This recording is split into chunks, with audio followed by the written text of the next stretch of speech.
All right. Um, so let's pick up where we left off last time. We started talking about sexual repression, which, as we saw, is subduing or restraining the sexual impulse. And we also saw in near the beginning of the lecture last time that there was this thing called the repressive hypothesis, which claimed that in the 19th century, in the modern period, but especially in the 19th century, we were made to repress, so to subdue, to restrain, not just the sexual impulse in various ways, but also even speech and thinking about various kinds of sex that were outside the norm, right? Any kind of sex that was not socially productive. So that didn't occur in a heterosexual monogamous marriage for the sake of reproduction. Okay, this was the claim. The repressive hypothesis claimed this. And we started talking about the history of sexuality. And as I told you, Foucault's main thesis in the first volume of the History of Sexuality is that the repressive hypothesis is false. It is historically inaccurate. So now we're going to look at what Foucault says about this, what his alternate hypothesis is. So here's what we're going to do for today. We're going to keep talking about the history of sexuality, the history of sexuality, volume one, where Foucault is addressing this repressive hypothesis. And we'll see what his alternate thesis is, right? What he says about the repressive hypothesis, what he thinks actually happened during the modern period, and especially during the 19th century. And we'll talk about what he calls scientia sexualis, basically the science of sexuality, and the new kind of discourse that he says emerges around sex during this period. Then, once we've done that, we're going to move on to our analysis of the history of sexuality. And as always, I'm going to divide this up between Foucault's sexual metaphysics, if he has one, and then Foucault's sexual ethics, again, if he has one. As you'll see, this is itself a question that I'm going to want to raise, is does he have a sexual metaphysics? Does he make any claims about what sex or the sexual impulse is? Does he make claims about what kinds of sexual activities are good and bad or right and wrong. And then next time, right, this is going to finish up the last topic for the last unit for this course. And so next time we're going to move on to our unit wrap-up session where we're going to draw some connections between the various things that we've said over the course of this unit. Okay, so first, the history of sexuality. Picking up where we left off last time, just a quick recap. Remember last time I defined a bunch of terms that are important to understanding Foucault. We talked about the concept of discourse. Right? In Foucault, discours in French, means not only what is said, but also what is thought. And not only what is said and thought, but also the whole sort of apparatus of conditions that make it possible to say and to think the things that we say and think. And we saw those conditions involve practices and beliefs and attitudes and institutions and all kinds of other things that he thinks makes it possible to say and things the things to say and think, sorry, the things that we say and think about various topics. I also defined the concept of power, which is very important in Foucault, and I point out, although he doesn't really ever provide a clear definition of it, from the examples he gives and the other things that he says, it seems that what he means is something like socially conferred abilities. Um, and, if you put these two things together, what Foucault thinks is that, these conditions that make it possible to say and to think certain kinds of things, well, what those do is they give you certain kinds of power. Right? They make it possible, they give you the ability to say and to think certain kinds of things. And so in this way, Foucault would say, power determines the content of discourse. It is various kinds of power that make you say and think the things that you say and think. There's these various conditions that make you say and think these things. And then finally, the last concept we looked at that I talked about is Foucault's method of genealogy, or the genealogical method, which consists in tracing the history of a discourse. Right? So tracing the history of a set of things that we think and say about something, right? So like scientific discourse, liberal political discourse, whatever, tracing its history and laying bare the various contingent relations of power that made that discourse possible. And it seems in so doing, right, it's not always clear, but it seems that in doing this, Foucault thinks that he's problematizing it, that he's casting doubt on the truth or the correctness, the accuracy of that discourse, right? The reasoning that I laid out last time, I didn't actually reconstruct it, but the reasoning seems to be something like um, discourses are made possible by relations of power, and relations of power are contingent, right? They could be otherwise. And so the discourse itself is contingent. It could be otherwise, right? So we could have ended up saying and thinking very different things than what we in fact say and think. And so by tracing the genealogy, tracing the history of the relations of power that gave rise to a particular kind of discourse, Foucault seems to be saying, look, I can show you that this discourse could have been a completely different way. We could have ended up saying and thinking very different things than we do, in fact, say and think. Um, Now, what he does in the history of sexuality, because Foucault wrote a bunch of works where he employs this method of genealogy. What he does in the history of sexuality is he applies it specifically to sexuality, to the discourse around sexuality that emerges during the modern period, and more specifically during the 19th century. Okay, so that catches us up on what we talked about last time. Now remember, we're talking about the repressive hypothesis and what that hypothesis says. This is a historical hypothesis that people defended in the 20th century. And what that hypothesis says is that non-socially productive forms of sex, again, forms of sex that did not occur in a monogamous heterosexual marriage for the sake of reproduction were repressed. Not just repressed in the sense of, we didn't permit people to do them, but even we made it difficult, almost impossible, to think and to talk about them. That was the repressive hypothesis. These forms of sex, so we can think here about what traditionally has been called the perversions, right? Masturbation, anal sex, oral sex, same-sex relations, bestiality. These kinds of things were made to disappear from our speech and from our thought. We can also add to this other forms of sex that have been socially looked down upon, but that are not strictly speaking versions, like adultery and incest and things like this. Okay, so the hypothesis was these things were made to disappear throughout the modern period, but especially in the 19th century. Now, this might seem like a confusing claim, and honestly it is to some degree, because as we've seen, we read stuff from the Middle Ages. We know very well that these things were not approved of in the Middle Ages either, right? The perversions were regarded as not only sinful, but like particularly morally bad because they deviate particularly badly from natural law, right? They take the wrong object. So what exactly is this hypothesis claiming? Well, during the Middle Ages, it's true that although people regarded these forms of sexual activity as being sinful, it's true that they were also much more open about them. Okay, so if you read works from the Middle Ages, there's much more crudeness in the Middle Ages. If you read like Chaucer's The Canterbury Tales, for example, which you definitely should read, humor in the Middle Ages was very, very crude, okay? Extremely crude, extremely vulgar. People talked very frankly, very openly about these kinds of sexual activity. Okay? They were not regarded as morally permissible, but we were much more open about them. Whereas, the story goes, during the Victorian period especially, but during the modern period in general, and during the Victorian era, so in the 19th century especially, we became much more prudish about these forms of sexuality. And so they were made to disappear.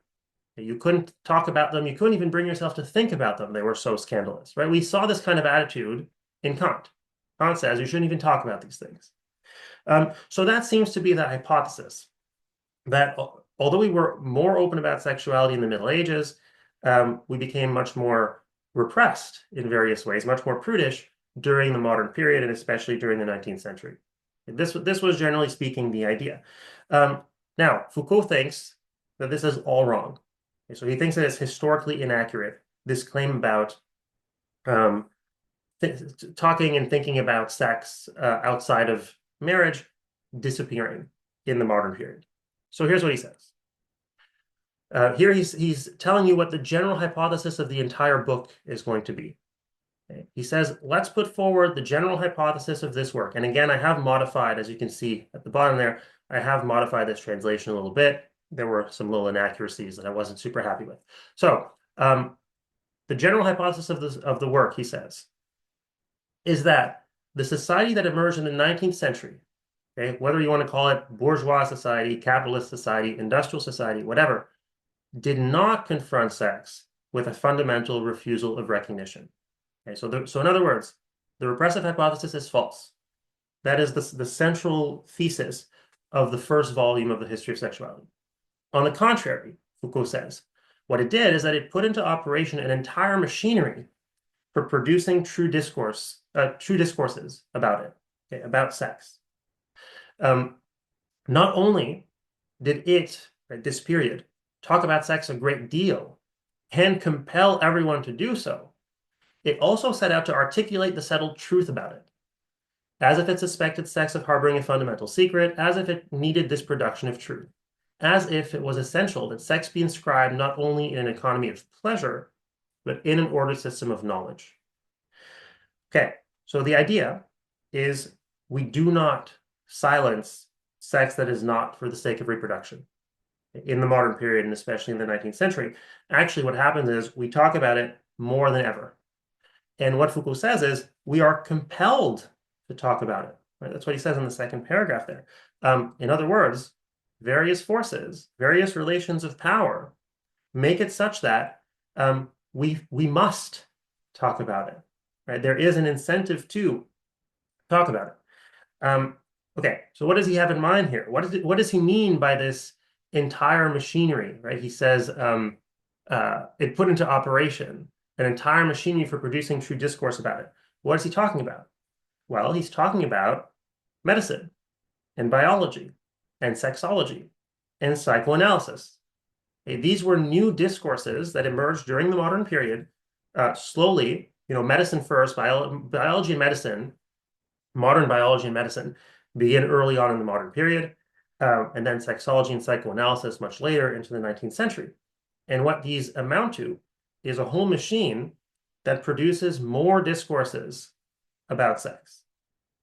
And of course, since these discourses, like all others for Foucault, are constituted by relations of power, what these discourses are doing, are they're making it possible to say some things, and indeed compelling us to say some things, according to Foucault, but then making it impossible to say other things.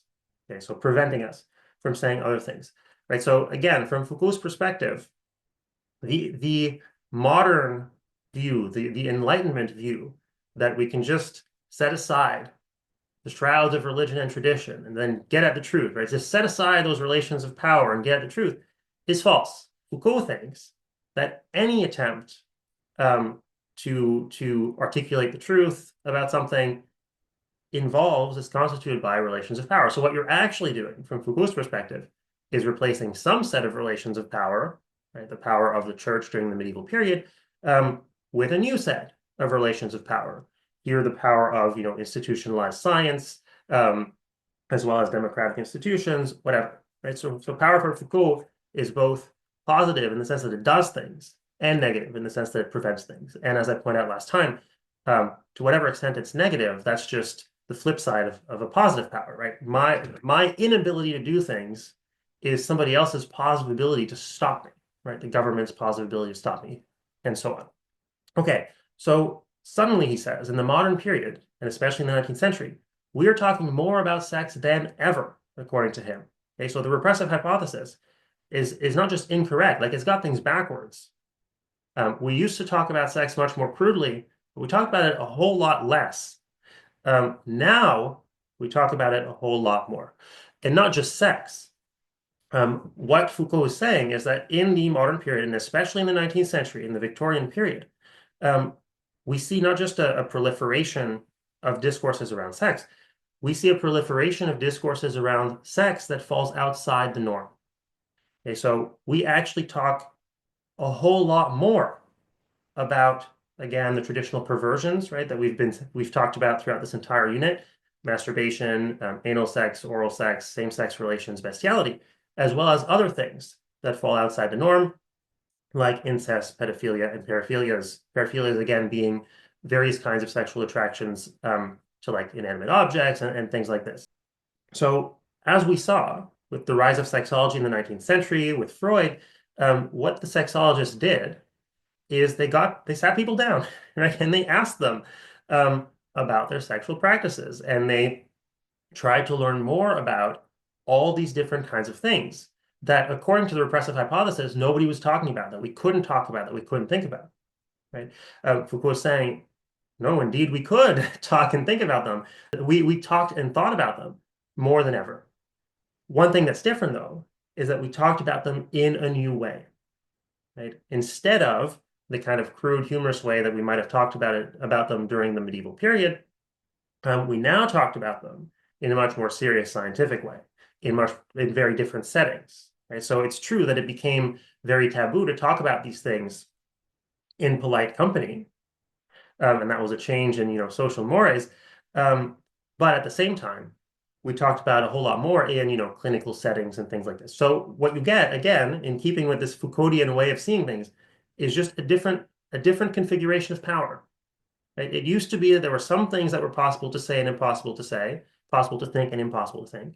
And now there's a different set of things that is possible to say, possible to think, impossible to say, impossible to think. Actually, and not just this, I mean, this is kind of a humorous aspect of this first volume of the history of sexuality. Foucault offers a kind of genealogy of the discourse around the repressive hypothesis. Okay, so he says at some point very early on in volume one, how is it that we can talk so much about the fact that we can't talk about sex? And he says there is a discourse, right? There's the discourse about how we can't have discourses about sex that has its own set of power relations. And what is it that is making this discourse possible? Foucault thinks, well, it's Marxist ideology, right? These people like Marcuse were trying to paint sex as a revolutionary force. We're trying to say, look, if we liberate sexual activity, we will be motivated to eliminate surplus repression from society. We're going to reorganize society into some kind of communist utopia. And what the kids are calling fully automated gay space communism, luxury gay space communism. We're going to reorganize society, right? So Foucault, again, you can see how, from his perspective, it's all kind of relations of power. Foucault is suggesting that you can understand the very discourse about how relations of power are preventing us from talking about sex as just its own set of relations of power with its own agenda, which is trying to reshape society by painting sex as a revolutionary force. So, according to Foucault, there's a new discourse that emerges during the modern period, or a new set of discourses, and these multiply how much we talk about sex, but also how much we talk about sex that falls outside the norm. Again, the perversions as well as various kinds of other sex like incest, pedophilia, paraphilias. So what is this new discourse? Well, as we saw in the last quotation, this discourse or these discourses are concerned with the truth about sex. And again, the way that we talked about sex in the Middle Ages, we might have talked about as being sinful, right? It's the kind of thing you bring up with your priest, you're struggling with sexual desires, your priest tells you how to handle it. It's something you might have brought up, for comedic purposes. So there's some ways you could have talked about sex, or you could talk about sex, and now there were new ways to talk about sex. And these ways to talk about sex were specifically concerned with the truth about sex and the truth about sexuality. So here's what he says about this modern endeavor to try to discover the truth about sexuality. He says that historically, there have been two great procedures for producing the truth about sex. Okay, so there's two ways that cultures have gone about trying to discover the truth about sex. On the one hand, he says, there are societies that endow themselves with an ars erotica. Okay, ars erotica is just Latin for erotic art. So it is the art of eroticism, right? It views sex as an art. In the erotic art, Foucault says, truth is drawn from pleasure itself. Pleasure is not considered in relation to an absolute law of the permitted and forbidden, nor by reference to a criterion of utility, but first and foremost in relation to itself. And this is a very unclear and obscure way of articulating something fairly simple, which is that in the art of the erotic, in erotic art, what you're trying to communicate is the truth about subjective experience, okay? Or maybe better, the truth about the kinds of things, the kinds of activities that will give you a better subjective experience. In other words, in erotic art, it's the truth about techniques for prolonging or intensifying sexual pleasure. Okay, that's what an ars erotica is. It's a set of techniques, usually that are taught by somebody who presents himself as a master of love, a master of the art of love, right? If that rings any bells from when we were reading Socrates. And this person teaches you techniques, maybe writes books about these techniques for prolonging and intensifying your sexual pleasure. Okay, Foucault says, he doesn't provide his historical evidence here or anything, but he says that various other cultures have had ars eroticas throughout their existence. So that's one procedure for producing the truth about sex. It's producing or creating, developing an art of sex that seeks to find the truth about how to improve the sexual experience. Right? So in other words, how to make you good in bed, in a nutshell. But then he says, there's another procedure. And he says, our civilization is undoubtedly the only civilization to practice a scientia sexualis. Okay, so again, fairly straightforward. This is a science of sexuality. Okay? Or rather, the only civilization to have developed over the centuries procedures for telling the truth of sex, which are geared to a form of knowledge power. This is a technical term in Foucault, strictly opposed to the art of initiations and the masterful secret. I have in mind the confession. Okay, so a few clarifications here. One, again, scientia sexualis just means the science of sexuality. And here what he's talking about is an attempt to gain knowledge that is objective, in a sense, about the body and how it functions, as well as about people's sexual activities. And so it's trying to understand, I'm trying to gain this kind of objective knowledge about sex. Again, about the body, and about what people are doing. And this is, he says, a form of knowledge power, right? For Foucault, any claim to knowledge, any claim to have the truth is at the same time a certain degree of power. It allows certain things, makes certain things possible, disallows certain things, makes certain things impossible. And so it is in this sense, it is both knowledge and power.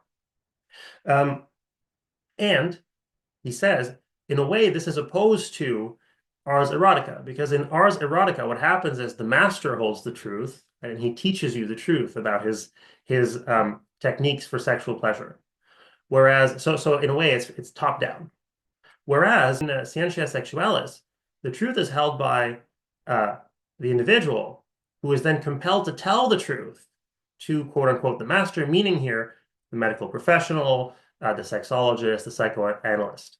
Okay, so in a way, it's bottom up, right? Whereas in ars erotica, the expert is the one who holds the truth and communicates it to the person below him. In scientia sexualis and in the science of sexuality, the master, or the expert, I should say, lacks the truth and tries to get it out of the subject. And this is the opposition that he's drawing. And so in this science of sexuality, what you're trying to find out is, well, how widespread is incest? How widespread is masturbation? The people who masturbate frequently, what kinds of effects does this have on their well-being? Does it reduce their psychological well-being? Does it increase their psychological well-being? Does it lead to depression? Is it linked to diseases? Do people who engage in same-sex relations have a higher degree of this kind of disease or than other people, and so on and so forth, right? This is the kind of knowledge of sexuality that Foucault says, or the kind of discourse around sexuality that Foucault says differs significantly from all other discourses that have aimed at the truth of sex. and that aims at these kinds of things, okay? These kinds of objective questions about sexuality. So what you get here is sex and sexuality being portrayed, being constituted as objects of scientific inquiry, right? This is in keeping with the movement we've seen into the modern period of understanding science as an empirical enterprise, right? Sex becomes a thing that you observe and that you study. And, if you read the section that I asked you to read, Foucault at length talks about how this is based on confession. Right? If you recall, a lot of what the sexologists did was sit people down and ask them to confess, right? Tell us. And he has this whole genealogical account. This starts in the early Middle Ages with Catholics and the rite of confession, where you confess their sins, and then you get confession in the law, right? You get criminals to confess, and then anyway. So there's this whole genealogy of how we came to see confession as a mode of getting at the truth, according to Foucault. And this ends up in the 19th century with this science that is based on confession. This science of sexuality that is based on confession, whereby we interrogate people to learn about, what they do, how it affects them, that kind of thing. And we categorize them. Oh, you're a homosexual, you're a heterosexual, you're a pedophile, and so on and so forth. And we medicalize these things, right? We treat them and see them as medical conditions, and so try to treat them in order to optimize, okay? In order to increase well-being, increase social functioning, whatever. Okay, so this is kind of how Foucault understands what is happening in the 19th century, the new relations of power that are emerging with these new discourses about sex in the 19th century, which is it's a science that's based on interrogation and on confession. So we interrogate.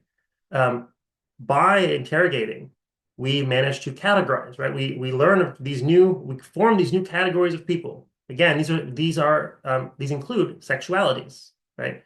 Homosexual, bisexual, heterosexual, pedophile, whatever label, right? We're labeling all these different orientations, all these different attractions, and thinking of them as medical conditions or as medical phenomena that we can treat. And we treat them, why? Well, to optimize, right? There's optimization, to make people healthier, to make people more socially adapted, and so on and so forth. So I'll give you an example. There's this notorious example, very controversial example, from the start of History of Sexuality, Volume 1, where Foucault tells the story of this farmhand, a guy who worked on a farm in the 19th century. He says, this is a true story. He says this guy, he worked on a farm in a little village, and he would frequently get hand jobs from little girls in the village. And the way that people would have handled this in the Middle Ages, well, he doesn't actually say this explicitly, but it's true that the way that people would have handled this in the Middle Ages would have said, well, this is a horrible sin. The first thing to do probably is go to your priest and confess what you've done. Maybe the priest tells you to do penance. Maybe you just get punished right away, jailed or killed or something. And it's done. That's the whole story. But what actually happened in the 19th century with this guy, this man, this farmhand, is, well, they called the authorities, and the authorities handed him off to the medical staff. The medical staff interrogated, tried to find out what had happened, get him to tell the truth, then categorized him, diagnosed him. You're a pedophile. And then, of course, tried to treat him, tested him in various ways, measured his skull, get information about his heredity, and so on and so forth, to try to understand what caused the pedophilia, and also try to understand its effects in his character. Okay, this is very controversial in Foucault because Foucault does seem to dismiss it as this really shouldn't have been a big deal. I'll come back to this in a bit. But the point is, what he's saying is, now in the modern period, in the 19th century, what in the medieval period we would just have understood as, well, a sexual sin to be punished like any other, now becomes a sexuality, right? Now becomes a condition. He's a pedophile. He has pedophilia. It's something that has causes, right, in him. So maybe, he was abused as a child or something. So there's going to be maybe psychological causes, or maybe it's got some kind of physiological basis in his body. So we got to measure and we got to take tests and whatever, do tests. Maybe it's got effects, right? We're going to see how does this affect his psychology in other ways, and something that can be treated. right? Something that we try to to get rid of in some way from him. And so, in Foucault, the idea is this whole thing um, is just a new source of power. That is the power of medical authorities to label the world, to cut it up in the way that they see fit, and so to manipulate it in various ways. Again, um, to get people to come in for treatment and to run tests and so on and so forth. Okay, so again, a new discourse, new relations of power. Um, More specifically, Foucault says this new kind of discourse around sex and sexuality is a source of what he calls biopower. And this is a technical term in Foucault. Biopower simply means government control over people as organisms. A government control, state control over individuals as bodies and populations as groups of bodies, right, as biological organisms. A control that is exerted in order to optimize, in order to increase the health of individuals and of populations, increase the productivity of individuals and populations. So again, this is one of those, I said this often with Foucault, he makes things sound quite sinister. And then you kind of ask, okay, well, what are you talking about? And it's not entirely clear that it is that sinister. So what are some examples of biopower? Well, I mean, he doesn't give a lot, but presumably he means things like food guides, sex ed curricula, or mandatory vaccination, food and drug regulations, tobacco and alcohol laws, right? These kinds of things, like these are all things that ways that governments exert control over us as organisms um, in order to optimize our health. Now, one thing that's unclear is whether this is supposed to be a critique, right? So is he just saying, oh, well, this is just a new way that governments can exert power, but I'm not saying that power is bad. Is that all he's saying? It doesn't seem to be the case because he says, now this is not in the part that you read, it comes later, but he says that biopower, like other forms of power, passes itself off as beneficial to those it subjugates. So it passes itself off as being in the interests of in their interest instead of dominating them. Okay. I mean, if you say something is passing itself off as being in your benefit, you seem to be implying quite strongly that it's not really in your benefit, right? And similarly, if you're saying that something is dominating you, you seem to be saying that this is a bad thing. Right? Like this seems to be again, this is one of the sources of frustration when you're reading Foucault. It's not entirely clear what he's saying, but it sure sounds like he thinks that biopower is a bad thing, right? That these things that I've listed, food guides, sex ed, curricula, vaccination or mandatory vaccination, food and drug regulations, tobacco and alcohol laws, etc., are a bad thing, right? He seems to think that this is a way that governments dominate us. Anyway, and when he says that it's passing itself off as beneficial, there's like a chain of things here that he seems to be hinting at. So he seems to be saying that ultimately what legitimizes this power in the eyes of the people being dominated is the claim that it benefits them, right? And so you've got here a belief that this is in my benefit, optimizing my health is in my benefit, that produces various kinds of relations of power. So it leads to a will to knowledge, like a desire to know. By the way, that's the subtitle of the book in the original French. In English, it's just an introduction. I don't know why, but the actual subtitle of Volume 1 of the History of Sexuality is La volonté de savoir, the will to knowledge. Okay, so there's a belief that optimizing your health is good for you, which leads to a will to knowledge, a will to know more about how to optimize your health, which leads to this new discourse about sex, these scientific discourses about sex, to know more about sex, which produces more biopower, more government control. And so it seems the natural question seems to be, all right, well, is that belief true?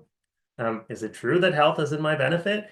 And is it true that, government is going to be able to optimize it in these various ways? But it's not entirely clear what Foucault wants to say about this. So this is going to lead me to my analysis, to our analysis of sexual metaphysics and sexual ethics in Foucault. So again, we're going to do these two sides of it. And I want to stress, this is just me doing the best I can to make sense of this text that there is disagreement about. Okay? Even among people who defend Foucault, who like Foucault, there's disagreement about how to understand these aspects of his view. So first off, sexual metaphysics. So Foucault is usually interpreted, both by his critics and by his defenders, as being a social constructionist about truth. Okay, so in a nutshell, without going into too much philosophy of language or social ontology, in a nutshell, social constructionism about truth is the view that truth is a product of human agreement. Okay, so what makes something true is ultimately that we agree about it.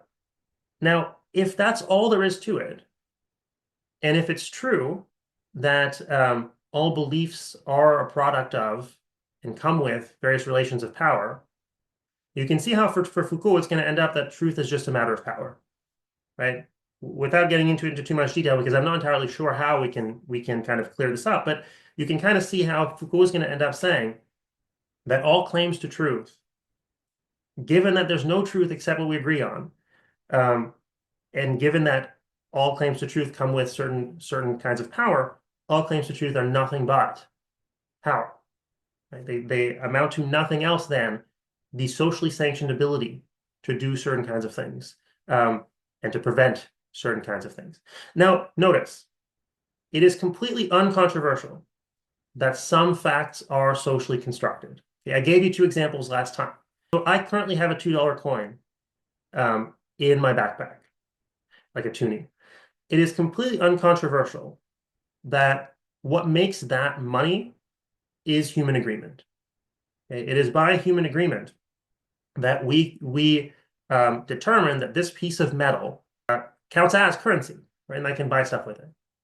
So the fact there is money in my backpack is to some degree constituted by human agreement. Right? What makes that true is human agreement. Without human agreement, that would not be money. It would still be metal, and there would still be a coin there. There would still be a piece of metal there, but it wouldn't be money. I gave you another example too, a border. Right? Borders, like the border between the USA and Canada, is constituted by, or are constituted by, human agreement.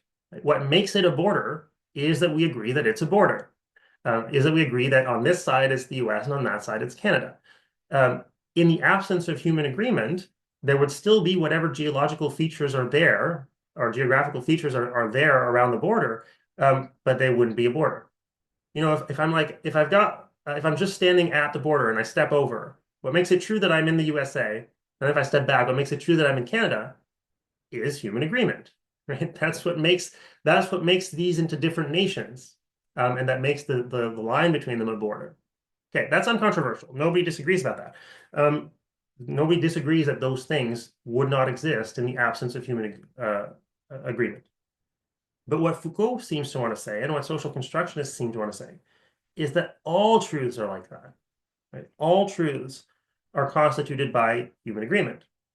It's not entirely clear how to make sense of this claim, but this seems to have implications for how we understand, or how Foucault understands, sexual metaphysics, right? Again, sexual metaphysics, what sexuality is, what human sexuality is, and what it's like.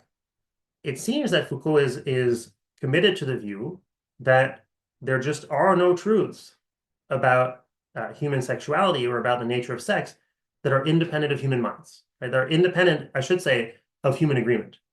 Right? So maybe this should say there are no agreement-independent truths about the nature of sex and human sexuality. This seems to be his view, that all claims about human sexuality, they're not discovered by observation in this way that we begin to think things are discovered in the modern period. Rather, they are created by agreement in some way. This leads to certain problems that I'm just going to point out, because doesn't Foucault himself critique certain historical claims as untrue? Right? So think about his critique of the repressive hypothesis. He says, oh, that is untrue. Right? The repressive hypothesis is false. if you look at the 19th century, it's just not true that people stopped talking and thinking about sex that is outside of heterosexual monogamous marriages. Isn't he there? I mean, surely he must say that the regressive hypothesis is false independently of agreement, right? Because uh, people did agree about the regressive hypothesis. When he's saying, this is false, he can't possibly be saying, well, people don't agree, right? So it's just not entirely clear. Similarly, if you read the passage I got you to read, he critiques scientific claims as being untrue too, and he's right, right? He points out all the mistakes that 19th century sexology, 19th century psychoanalysis made, okay? Because there are all kinds of untruths that made it into early sexual science. And there's probably all kinds of untruths right now, right, that we're going to discover with time. But you can't, it seems that you can't say that, right? It seems that by saying that, you're assuming that there is a truth that is independent of human agreement, right? That some things just are true and false. Some things really just do correspond to reality or fail to correspond to reality, no matter what anybody thinks about them, right? So it's not entirely clear how to square this social constructivism or social constructionism with some of the things that he says.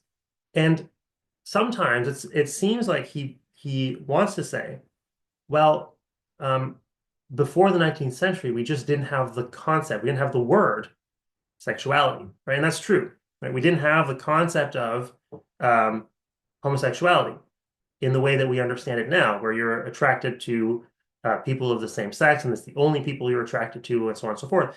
It's true that we didn't have that word, but is that the same thing as saying that there was no truth about it? Like that it's never true to say of somebody that they are homosexual or that they are heterosexual or that they are bisexual or that they are whatever you want. That's where it's unclear, okay, what it is that he's trying to say. So yeah, it does seem like in Foucault you get an extreme skepticism about truth. But again, it's not entirely clear what kinds of conclusions we're supposed to draw, because Foucault's own critiques of mistakes in science and mistakes in history seem to presuppose that there is a truth that isn't just about agreement. Okay, so that's the sexual metaphysics. The bottom line is I'm just not sure what to make of Foucault's sexual metaphysics. But this is, these are the problems. Okay? These are the problems in Foucault interpretation that his critics and that his defenders continue to fight about to this day. Now, what about sexual ethics? Foucault always denied that he was doing normative theory. Okay, we've seen in this class what normative ethical theory is. It's developing theories about what kinds of things are good and bad and right and wrong, right? So we've seen three big ones, three enormous normative ethical theories that have had a lot of influence on how people have thought for the last like 500, 600, actually way more, 1,000 plus years. We saw a natural law theory, right? The view that what makes an action right or wrong is whether it corresponds with the natural order of things or it accords with the natural order of things. We saw Kantian ethics. What makes an action right or wrong is whether it respects all rational beings as ends in themselves. And then we saw utilitarian ethics. What makes an action right or wrong is whether it produces the most well-being overall, right? So those are normative theories. And Foucault always denied, and a lot of people who defend Foucault now have always denied that they're doing normative theory. And so they've always denied that they're providing a theory about what kinds of things are good and bad or right or wrong. They say, and Foucault said, he was just doing descriptive work. And he's just examining and describing the power relations that are there. He's not evaluating them. And he's not saying, oh, and these exercises of power are bad or wrong or unjustified, whereas these ones are good or bad or justified. That's what he claimed.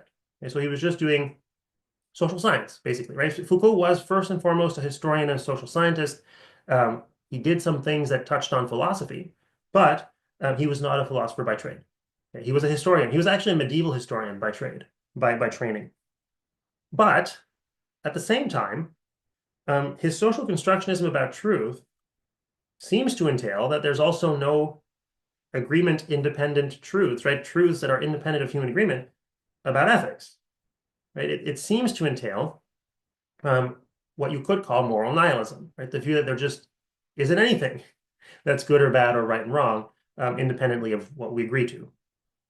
So it seems to entail, and certainly some people do interpret Foucault like this, that what some society regards as good or bad or right and wrong is completely arbitrary. Okay, there's no truth about it. Different societies view different things as good and bad and right and wrong, and ultimately nobody's right. Nobody's right, nobody's wrong. Nobody's correct and nobody's incorrect. Um, and so this seems to mean that there just is no set of norms, moral norms, legal norms, whatever, that is justified or more justified than any other. Right? This seems to be the view that comes out of Foucault's work. But at the same time, there are some things that Foucault says and Foucault does that doesn't seem to gel with this super well. So again, think about his critique of biopower. So as I pointed out, Foucault claims that biopower passes itself off as beneficial, which seems to entail that it's not beneficial, which seems to entail that some things are beneficial, right? Or at least could be. That there's a distinction to be made between things that are and are not beneficial. And also he says that biopower subjugates people. Right? That seems to be saying that something wrong is going on, right? Something is happening that should not be happening. And so it's not entirely clear how we're supposed to make these two things fit together. And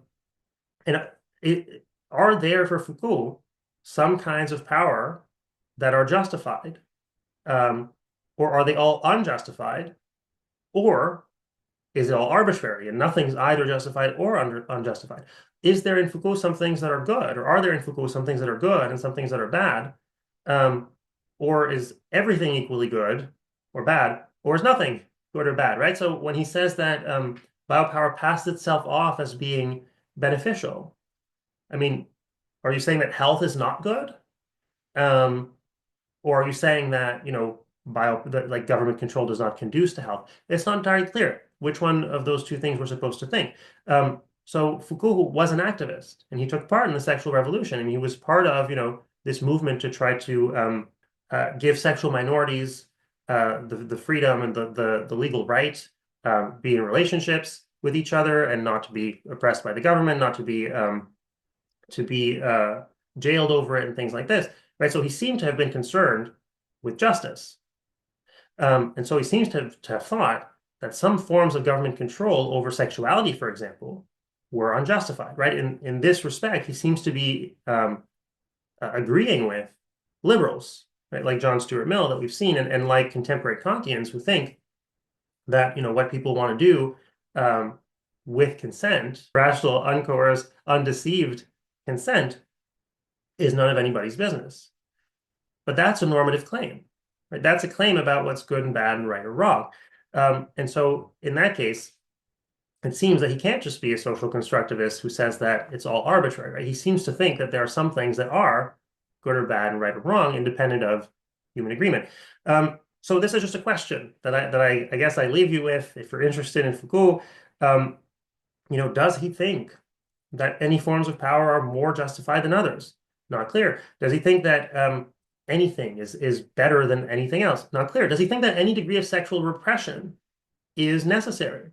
Does he think that there's anything that we need to make impermissible by law or by custom? Or is it all just completely arbitrary? Right? And again, here I'll come back to this very controversial remark of his about the pedophile in the 19th century. Foucault is very dismissive about this, right? He seems to be saying this really shouldn't have been such a big deal, and people made such a big deal about it. So some people have read him as being very amoral, right? Very dismissive about the claims of morality, saying ultimately this is just arbitrary, which leaves us in an odd spot. Okay, so again, as I point out, Foucault belongs to this. He didn't like this term himself, but he belongs to this movement that people call postmodernism. He called into question a lot of the ideals of modernity, right? Objective science, rational morality, and also progress. And also progress.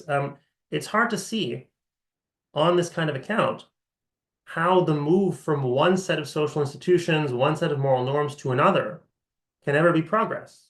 Right? How it can ever be a move to something that is better. And so one question that I'm going to come back to in our wrap-up session is, from Foucault's perspective, the move from ancient Greece, where you've got this institution of pederasty, where you've got young boys in sexual relationships with much older men who have power over them, and where you have sexual hierarchies where men dominate over women, to the Middle Ages, where you have, some forms of equality in the eyes of God, that kind of thing, but you still got serious sexual hierarchies, where you've got various forms of sexual activity that is illegal and punished in various kinds of ways, and the move from there to the modern period, where slowly science gets better and institutions become secularized, and we begin to and society becomes liberalized, and we respect human rights, and people get much greater freedoms. From Foucault's perspective, it seems that that movement that I've been telling you about this whole semester, this story that we've been telling, isn't a story of progress. It's a story of change, but not of progress, right? No stage in this story is better than any other stage. And so it seems that he ends up having to say, we don't have better science. We don't have better understanding of the world than the medievals, who thought that there were purposes in nature and that kind of thing, or than the ancient Greeks, who thought that, the gods were making it rain. He seems to have to say we don't have better social arrangements, right? We are social arrangements where you're free to do whatever you want with the consent of others, as long as you're not, as long as it's uncoerced and undeceived and rational, is no better than, a medieval view where any sex outside of procreation was deeply sinful, or an ancient Greek view where sex with very young boys was permissible, that kind of thing. He seems to have to say these are just arbitrary configurations of power, none of which comes closer to corresponding with reality, right? Corresponding with the way things really are, independent of agreement, either in the world of empirical science or in the world of morality.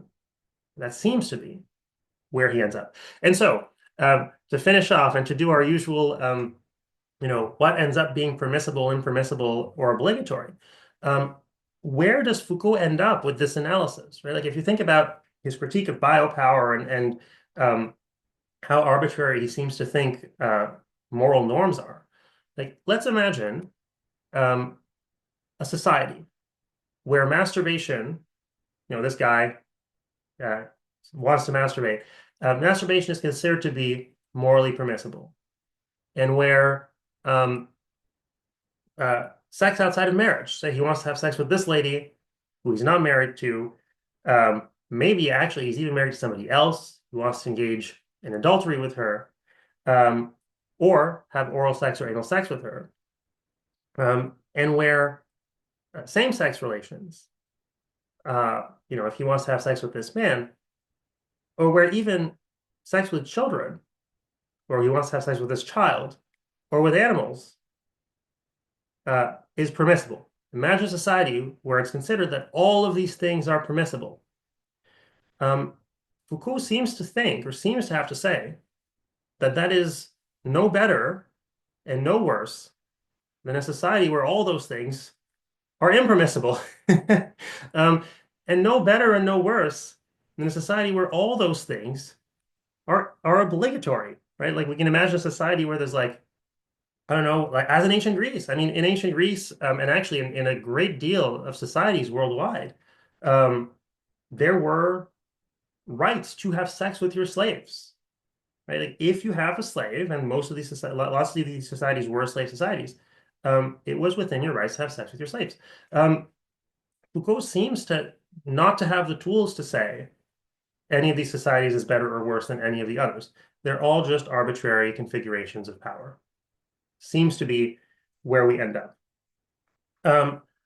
Okay, so this then finishes our topic about sexual repression, right? The question ultimately that I'm asking here is that are there any forms of sexual repression from Foucault's perspective that are necessary, right? That are socially justified, right? Let's say you have sexual desires for animals or for children, that kind of thing.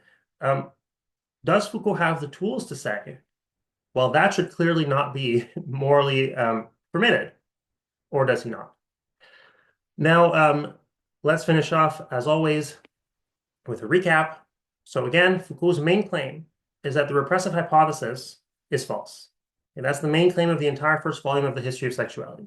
What he says is during the modern period, especially during the 19th century, what we see is not a reduction in the discourses around sex and around sex that falls outside the norm, but actually a proliferation and an increase. But then, in his view, these scientific discourses around sex, they don't just discover new things and they don't just make certain mistakes about those things, right? Because they did make a bunch of mistakes. They seem to construct a wholly new object, which is sexuality. And all things that are said about that, it seems from his perspective, are constructed, are socially constructed. There is no truth about them, independent of human agreement. And at the same time, these discourses are the source of biopower, right? Of government control over human populations. And again, it's not entirely clear that he thinks that any form of such control is justified, right? That there's any kind of benefit that makes it justified, or any kind of moral obligations that can make these kinds of control justified. And so where you end up is simply with a question, are we able to say that anything is true or false? Are we able to criticize anything as false? Are we able to say that anything is good or bad, right or wrong? Are we able to criticize anything as being wrong? Okay, that is it for our last topic. That is it for all of our topics. In fact, all we have left now is a wrap-up session where we're going to draw some comparisons between the things that we've talked about in this unit about the philosophy of sex, and we're going to make some connections and raise some questions. Hopefully, you will have things to ask and points to make during this session next week. Bye.